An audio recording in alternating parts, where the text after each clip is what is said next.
Czy marzysz o lataniu? Żeby wasz cosplay nie ważył tonę. Żeby wydruk był lekki, ale wytrzymały. Z naszymi filamentami jest to możliwe. Przedstawię wam dzisiaj materiały, które po wydruku stają się lekkie jak piórko. Oto PLA oraz TPU Flex w wersji low weight. Jestem Janek z Rosa 3D i ruszamy z tematem. Drukujesz? Obserwujesz. To filamenty, które potrafią zdziałać cuda.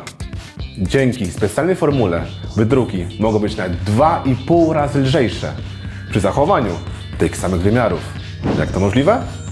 Te materiały są spienione, co oznacza, że w trakcie druku lekko puchną, tworząc porowatą strukturę. Wraz ze wzrostem temperatury zwiększa się efekt spieniania. Jedynie od nas zależy, jak bardzo chcemy mieć spienione wydruki. Jeśli chciałbyś się dowiedzieć, jak skalibrować filamenty typu low weight, to odwiedź naszego bloga.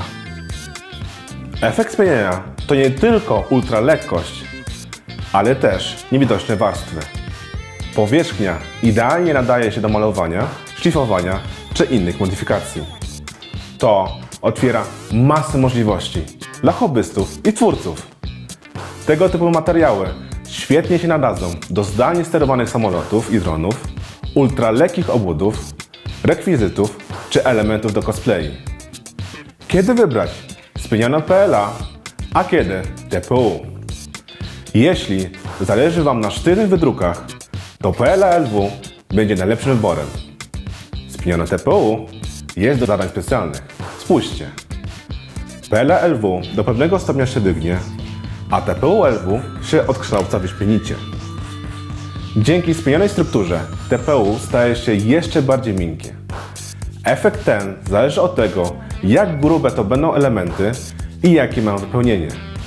Oznacza to, że filament ten świetnie się nada do druków miękkich uchwytów, wkładek do butów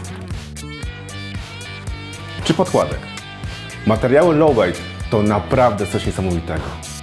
A wy, co byście wydrukowali z tych filamentów? Dajcie nam znać w komentarzu. Drukujesz? Obserwujesz.